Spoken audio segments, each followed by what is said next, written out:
Zhang Fei whips the government officer. He Jin plots to kill the eunuchs. Zhang Bao, brother of Zhang Jue and feared as the Lord of Earth, called forth spirits from the soil to fight in his name. Spirits of vengeance rise. Against magic, steel trembled. The imperial soldiers fled, their courage stolen by shadows. Jujun turned to an ancient trick, blood and stench to shatter illusion. If we cannot strike the spirits, we'll choke them with filth. High on the cliffs, the brothers prepared a surprise not even spirits could withstand. If the ghosts don't die from this, I surely will. With thunder on his tongue, Zhang Bao called his ghosts again. The battle was not yet over. With a wave of foul blood, the spell unraveled. Illusion gave way to earth once more. Now, brother! Broken and defeated, the dark sorcerer vanished into the woods, his power spent, his pride wounded. Fear turned allies into traitors. Zhang Ba's own man struck him down to save himself. New flames rose from the ashes. 3 leaders swore to avenge Zhang Jue's fall. Liu Bei did not rush into battle. He lured danger in, like a hunter waiting for the perfect shot. Into the trap they ran, confident then doomed. The rebel leader fell before he knew what struck him. The tiger of Jiangdong had arrived. Sun Jian charged with fire in his eyes and justice in his blade. He climbed where others feared, and with each strike the wall turned red. The wind was still. 1 arrow flew and 1 rebellion fell. The dust of war settled again, for a time. Peace returned to those who had forgotten its name. Victory recorded, honor bestowed. But not all heroes would be remembered equally. Sun Jian had fought with courage and earned his title. The emperor called him governor now. Sun Jian was honored. Liu Bei, just a tiny post, magistrate of a small county. Even without recognition, Liu Bei served the people. A true leader needs no crown. But peace never lasts. A petty man with high rank had come to stir new trouble. This backwater stinks of peasants. Instead of honor, Liu Bei received insult. The inspector wanted silver, not service. You, an official, you must have bribed someone well. Liu Bei never embezzled the people's wealth. Yet the inspector pressed them to accuse him. They refused. Zhang Fei, fierce and loyal, would not let lies win without a fight. He dares whip old villagers? He dares insult my brother? Like a storm in armor, Zhang Fei burst in, ready to make wrongs right.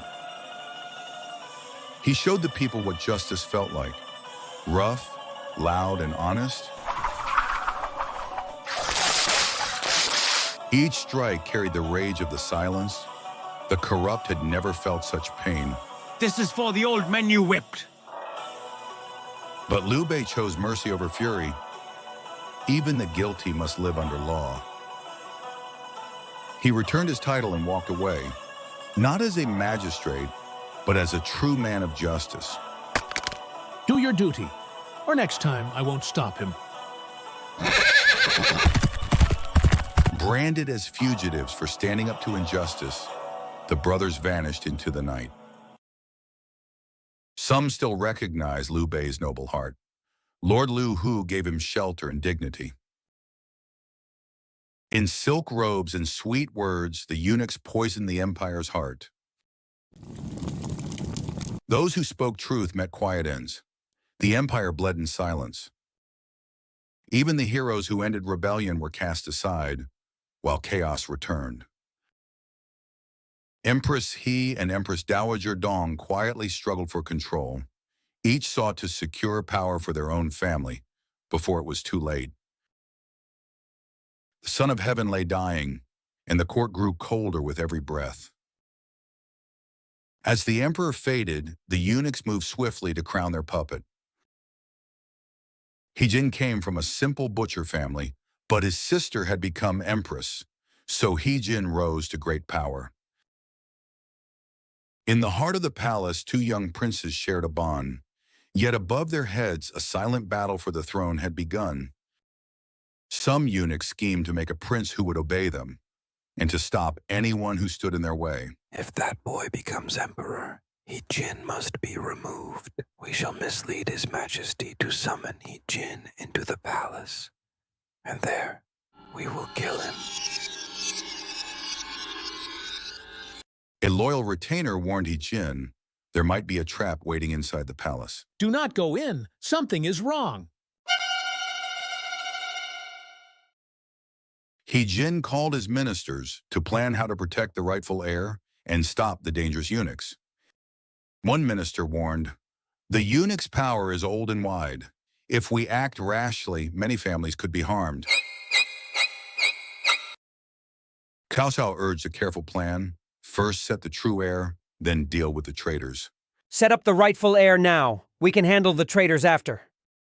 Then a forged order arrived, calling He-jin into the palace and naming the other prince.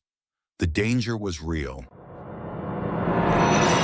He-jin asked, "Who will stand up for the rightful heir, Liu Bei?" One commander, Shao, promised 5,000 veterans to break into the palace and set the true emperor on the throne. Give me 5,000 men. I will save the rightful ruler. He-jin mustered troops, leaders put on armor, ready to act quickly. Drums thunder as ranks of armored soldiers gather before the city gates, banners snapping in the wind. He-jin would not let the throne be stolen. In the hall where the late emperor rested, He-jin seated Liu Bei as the new ruler. One chief eunuch tried to run, but he was found and captured. Victorious, the commander shouted, "Now destroy all the eunuchs." Strike the eunuchs down, root and branch. The schemer met his end, not with screams, but with silence. Terrified, many eunuchs rushed to Empress He, begging for protection. Please spare us. You must protect us. Empress, he promised to protect them. He-jin listened to his sister and held back. Do not kill them all. Let the main culprit be punished. He-jin became even more powerful. His friends gained important posts. The Empress Dowager called the eunuchs and planned to use them again behind the scenes. She had the other boy made prince and gave powerful posts to those who would help her. At a banquet, the two empresses argued. Words grew sharp and feelings were hurt. You poisoned other imperial concubine to get here. How dare you say that? Soon the Empress Dowager was sent away to her old home, and her brother lost his honors. He chose a tragic end. Not long after, the Empress Dowager died in the country. A secret poisoning was whispered about, and she was buried quietly. To regain favor, the eunuchs secretly sent gifts to He-jin's family, and their influence returned. An empire trembles. In the shadows of the palace, betrayal takes root. One man's fall will ignite another's rise, and the land will be forever changed.